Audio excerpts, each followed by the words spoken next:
पाकिस्तान का रडार तैनात हो चुका है। तनाव भारत और पाकिस्तान के बीच चरम सीमा पर है। यह बात अलग है कि ईरान मिडिल ईस्ट के हालात को देखते हुए भारत और पाकिस्तान की खबरें हाईलाइट नहीं हुई, लेकिन इस दौरान पाकिस्तान पूरी तैयारी में है। इससे पहले कि आप कुछ और कह दें, यह रहा सोर्स, यह भी भारत के हिंदूवादी मीडिया का है। पहला, जहां पर आप सिर्फ 2.5 लाइन में समझ सकते हैं, भारत से तनाव, पाकिस्तान ने तैनात किए चीनी सैटेलाइट लिंक से जुड़े 2 विदेशी रडार, बदला शक्ति समीकरण।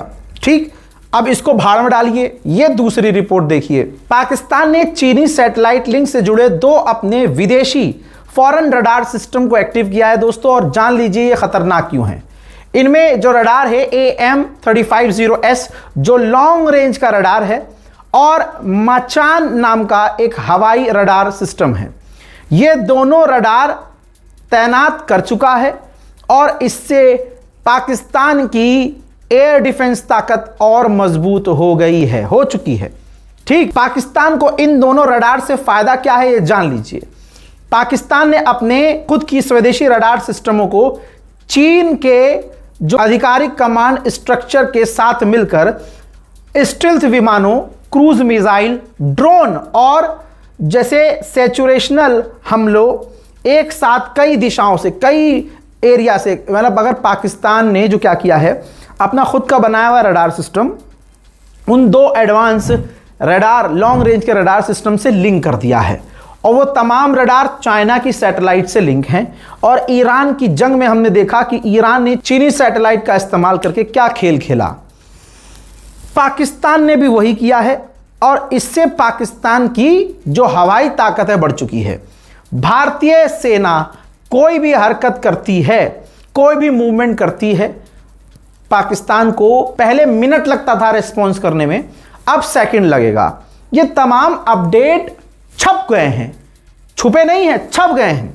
पाकिस्तान की फौज ने इसका ऐलान नहीं किया है, क्योंकि पाकिस्तान नहीं चाहता कि दुश्मन को पता चले कि हमारी हवाई ताकत अचानक पीछे से हमने कितनी अपग्रेड कर ली है। अब यह खुद भारतीय एजेंसियों को पता चल चुका है कि पाकिस्तान बहुत एडवांस लेवल पर खेल रहा है, और भविष्य में यह भारत के लिए ऑब्वियसली सीधा खतरा है। सलाम, नमस्ते, सत श्री अकाल। मैं हूं रजा और आप देख रहे हैं रजाग्राफी की अंतरराष्ट्रीय प्राइम टाइम रिपोर्ट। एक वीडियो के अंदर दुनिया की तमाम बड़ी खबर आसान और सिंपल भाषा में आपके सामने। मेरे दोस्तों, सोचिए, मोदी सरकार के रहते हुए भारत तरक्की किया है या भारत नीचे गया है? जो सरकार देशभक्त बनती थी कि भारत मजबूत हो गया है, भारत ये हो गया है, कई तरह के सवाल हैं। लीजिए, सवाल भी पहले हिंदूवादी अखबार से दिखाता हूं। पाकिस्तान की सैटेलाइट, पाकिस्तान ने चीन की मदद से लॉन्च किया EO3 सैटेलाइट। भारत के SBS-3 मिशन पर सवाल, खतरे की घंटी। जाहिर सी बात है, चाइना जिसके साथ, वो पीछे कैसे हो सकता है? चाइना अभी से नहीं, पाकिस्तान को काफी लंबे समय से एडवांस टेक्नोलॉजी अपने सैटेलाइट में उसकी रॉकेट घुसाकर आसमान में भेज चुका है, और अब एक बार फिर से पाकिस्तान की सैटेलाइट अंतरिक्ष में है। और जो हमारी सैटेलाइट है और जो सैटेलाइट मिशन है, उस पर कई तरह के सवालिया निशान खड़े हो गए हैं कि हम कितने पानी में हैं। उधर पाकिस्तान और अफगानिस्तान की भी अभी लड़ाई खत्म नहीं हुई है।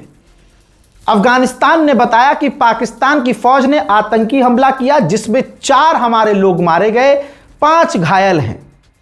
तालिबान और पाकिस्तान का भी जो तनाव है वो बहुत ज्यादा है। एक बात याद रखिएगा, 5 साल से मैं कहता आ रहा हूं कि चाइना पर भरोसा करना नुकसानदायक है। आज उसी चाइना के साथ मोदी सरकार हाथ मिला रही है, अपनी 56 इंच की नकली छाती मिला रही है। लेकिन रिपोर्ट क्या कह रही है? चाइना हमारे एडवांस और सीनियर रिटायर फौज के कमांडर और जनरलों को नौकरी देने के बहाने, उनसे आर्टिकल लिखवाने के बहाने हमारी फौज की जानकारी मांग रही है, सेना की खुफिया जानकारी मांग रही है। यानी जाने अनजाने में हमारे सीनियर कमांडेंट, लेफ्टिनेंट जनरल जो रिटायर्ड हैं, उनको एज अ राइटर उनको नौकरी दे रही है, अच्छा पैसा दे रही है, और बहानों से हमारी फौज की जानकारियां, हमारी ताकत की जानकारियां मांग रही है। उधर नेपाल के हाथ में लड्डू ही लड्डू, इधर भी लड्डू चाइना की तरफ से, अमेरिका की तरफ से लड्डू, और इधर से हाँ बगल में भारत का भी लड्डू है। हाँ लाला, ये देखिए भारत के जो फॉरेन सेक्रेटरी हैं हमारे माननीय विक्रम मिश्री, ये नेपाल जाएंगे और बालेन शाह की सरकार को मनाएंगे पटाएंगे।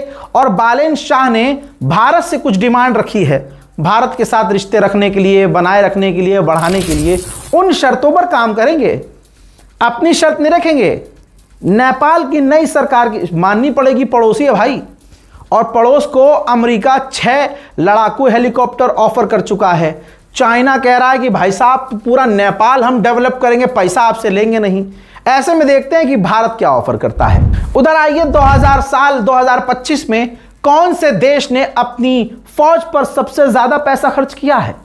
पहले नंबर पर अमेरिका है और दूसरे नंबर पर चीन, तीसरे नंबर पर रूस है और चौथे नंबर पर जर्मनी और पांचवें पे है भारत 92.1 बिलियन डॉलर।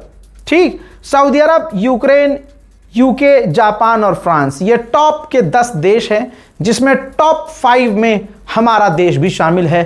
बहुत पैसा खर्च हमने फौज पर किया है, हथियारों पर किया है। हजरात, यहां फौज की बात आई है तो मैं भारत सरकार से यही निवेदन करूंगा कि हमारी जो फौज है, जो हमारी चाहे बीएसएफ हो, चाहे कोई भी फौज हो, कोई भी बटालियन हो, भाई इनकी तनख्वाह अच्छे लेवल पर बढ़ा दी जाए। इतनी तनख्वाह रख दी जाए कि आज का जो नौजवान फौज से दूर भागने की कोशिश करता है, फौज में शामिल होने से घबराता है, वो इतनी मेहनत करे, और मेहनत करते हैं, लेकिन फिर उनकी मेहनत को और बल मिले कि भाई फौज में जाना है, बीएसएफ में जाना है, बॉर्डर सिक्योरिटी फोर्सेस में जाना है, आरपीएफ में जाना है, हमें कोई भी हमारे देश की बटालियन हो, भाई सैलरी मिनिमम जो सेट की जाए 1 लाख सेट की जाए। आप 1 लाख सेट करो और मैक्सिमम 5 लाख सेट करो। हमारे मुल्क के पास बहुत पैसा है भाई, लेकिन करप्शन ही ऐसा है, नेता ही मजे ले रहे होते हैं, तो हमारे देश के जवान कहां से भाई अपनी, तो फिर करप्शन और होगी। कानून पक्के कर दीजिए, मजबूत कर दीजिए कि भाई अगर किसी फौजी की 2 लाख तनख्वाह है, किसी पुलिस अधिकारी की 2.5 लाख तनख्वाह है, और अगर वो कुछ करप्शन करता हुआ पाया गया तो जिंदगी भर के लिए उसको सजा मिल जाए। कभी वो सरकारी, वह कानून पक्के कर दो, आप सैलरी तो अच्छी रखो। मैं तो अपनी यहां तक की जो हवलदार है ना भाई, बिल्कुल 0 लेवल का एंट्री, भाई मैं चाहता हूं कि उनकी भी तनख्वाह इतनी अच्छी हो कि भाई पहली बात, अगर 1% उसके अंदर ईमानदारी है तो करप्शन वो कभी ना करे, नहीं करेगा भाई। जब उसकी बेसिक नीड उसकी तनख्वाह से पूरी होगी तो वो किसी के आगे झुकेगा क्या। और अगर कोई फिर भी गलत हरकत करता गया और पाया गया, वो जिंदगी भर के लिए उसे सजा मिले। उधर आइए अगली खबर पर, रशिया ने भारत को एक बार फिर से अपनी 1500 किलोमीटर दूरी की मार करने वाली कैलिबर PL क्रूज मिसाइल भारतीय नौसेना सबमरीन के लिए ऑफर कर दिया है। भारत ने अभी तक इस पर जवाब नहीं दिया है। अमेरिका की दादागिरी अभी जो मर चुकी है, फड़फड़ा रही है। ताइवान से अमेरिका कह रहा है कि अपना डिफेंस बजट बढ़ाओ चाइना को देखते हुए। अब आप सोचिए, क्या ताइवान कभी भी चाइना से जीत सकता है? नहीं। ताइवान तो इसलिए फड़फड़ा रहा था कि पीछे से बैक सपोर्ट अमेरिका का था। अमेरिका को रगड़ दिया ईरान ने, तो ताइवान के लिए कभी अमेरिका फिलहाल तो खड़ा नहीं हो सकता। और अगर ताइवान को अमेरिका कह रहा है बजट बढ़ाओ, हथियार खरीदो, तो ताइवान हथियार किससे खरीदेगा? अमेरिका से। फायदा किसका होगा? अमेरिका का। यह है अमेरिका की नीति। यहां तक कि जो नेपाल के बालेन शाह हैं प्रधानमंत्री नए, भाई वो छोड़ थोड़ी ना रहा अगला आदमी किसी को। यहां तक कि पुरानी जो सरकार थी उसने चीन के साथ जो भी इंफ्रास्ट्रक्चर, रोड के लिए, मेट्रो के लिए, सड़कों के लिए जो भी डील्स की थी, सबकी जांच शुरू कर दी। कितना पैसा आया, कितना हमारे मुल्क में लगा, जांच के आदेश दे दिए हैं अगले ने। मेरे दोस्तों, अजरबैजान और तुर्की की अपडेट यह है कि दोनों ने मिलकर, अजरबैजान और तुर्की ने मिलकर मिलिट्री एक्सरसाइज शुरू की है। हजरात, उधर पाकिस्तान और चाइना के बीच कई अहम डील हुई है, जिसमें पानी, फार्म और चाय की पत्ती, इन तीनों की डील शामिल है। यानी खाना, पानी, अनाज की भी पाकिस्तान और चाइना के बीच अहम डील हो गई है। वहीं इटली ने एक चाइना के हैकर को अपने मुल्क इटली से गिरफ्तार किया और उसे अमेरिका को सौंप दिया।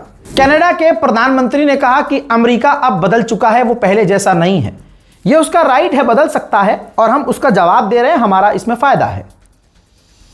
उन्होंने आगे यह भी कहा कि पहले अमेरिका हमारी ताकत था और अब अमेरिका हमारी कमजोरी है। उधर मेरे दोस्तों, जिससे सारी दुनिया खौफ खाती है, जो नाश्ते में भी ससुरा मिसाइल टेस्ट कर लेता है, उससे मिलने पहुंच गए रशियन डिफेंस मिनिस्ट्री के पूरी टीम। हां, अब आप सोचिए, ट्रंप क्यों नहीं नॉर्थ कोरिया से कांपेगा, ट्रंप क्यों नहीं रशिया से डरेगा।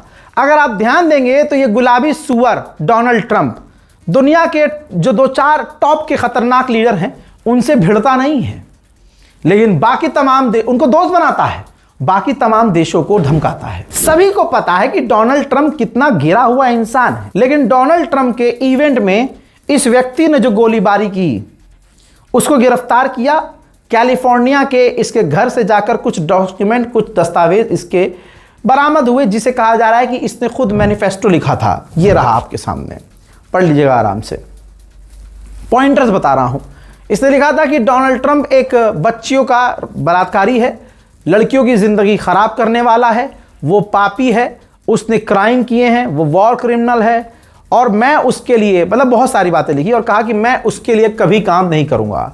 ये मुसलमान नहीं था, लेकिन कोई यहां पर मुस्लिम एंगल नहीं दिया गया। अगर ये मुसलमान होता तो इस्लाम पर बात आती। किसी ने ये नहीं कहा ये ईसाई आतंकी है। दोस्तों, ये ईसाई था, लेकिन बात को सोचिए, अमेरिका के राष्ट्रपति के ऊपर हमला करने वाला 2 दिन के अंदर उसकी खबरें दब जाती हैं। क्यों? क्योंकि भाई वो मुसलमान नहीं था। अब उसके बयान को, ये रहा वीडियो, उसके उस मैनिफेस्टो को, उसके पूरे बयान को एक इंटरव्यू के दौरान पत्रकार ने डोनाल्ड ट्रंप के सामने पढ़ दिया कि आप ये हैं, आपने बच्चियों के साथ ये किया है, आप फलाना है, धमाका है, मतलब बहुत ऐसे वर्ड मैं बोल नहीं सकता, यूट्यूब हमारी वीडियो को रिस्ट्रिक्ट कर देगा। मैं वो नहीं पढ़ूंगा। तो बहुत सारी बातें, भाई डोनाल्ड ट्रंप भड़क गया पत्रकार पर कि मैंने किसी के साथ गलत नहीं किया, किसी बच्ची के साथ गलत नहीं किया, तुम्हें शर्म आनी चाहिए कि तुम उसका बयान मेरे सामने पढ़ रहे हो। मुझे क्लीन चिट मिल चुकी है, मैं ऐसा इंसान नहीं हूं, और ये तुम उसका बयान मेरे सामने ऑन कैमरा पढ़ रहे हो, शर्म करो। मोहतरम हजरात, यही भारत में होता है। जब अगर मुसलमान कोई अपराधी निकलता है, मैं ये नहीं कहता कि मुसलमान अपराधी नहीं होते, एक से एक खतरनाक अपराधी है मुसलमानों में, आतंकवादी भी हैं मुसलमानों में, लेकिन अगर मुसलमान होता है तो डंका जोर से बजता है। लेकिन गंदा काम करने वाला हिंदू निकलता है तो सबके मुंह पर ताला लगता है।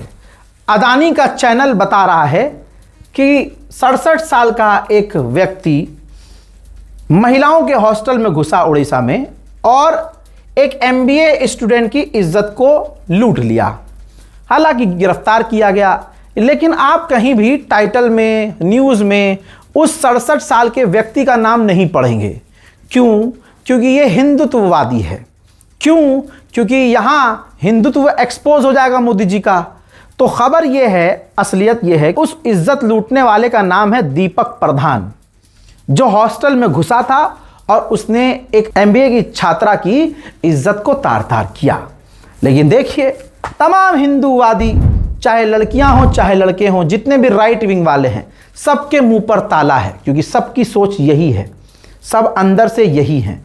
आपने देखा होगा, प्रभु श्री राम की DP पर तस्वीर है और वो अकाउंट महिलाओं, हिंदू लड़कियों को ही, जो बस सरकार के खिलाफ बोल दे, उनको ही उनकी इज्जत लूटने वाले और गंदे गंदे मैसेज करने वाले लोग, वही श्री राम के भक्त मिलेंगे। असल में वो श्री राम के भक्त नहीं हैं, असल में वो किसी भगवान के भक्त नहीं हैं, वो भक्त सिर्फ मोदी के हैं। चुनाव का माहौल हिंदुस्तान में है ना, ममता चल रहा है, बीजेपी चल रहा है।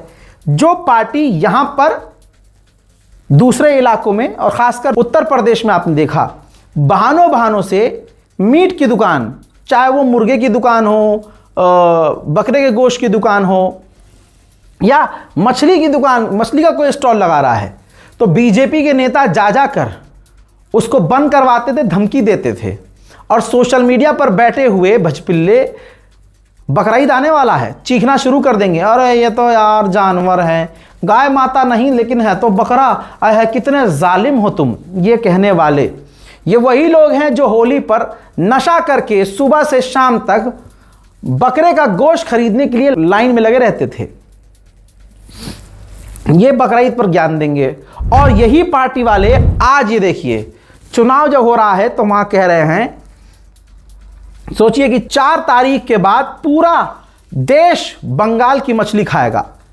ये अजय आलोक जी कह रहे हैं, बीजेपी के स्पोक पर्सन हैं। वेस्ट बंगाल में इलेक्शन है, वेस्ट बंगाल में जो भाजपाई यहां आकर कहते थे कि नहीं नहीं नहीं गो ये मीट मीट बंद होगा हिंदुत्व, वो वहां जाकर मीट खाने का चैलेंज ले रहे हैं और चैलेंज दे रहे हैं। आप सोचिए पूरी दुनिया इन बीजेपी के नेताओं पर हंसती क्यों है।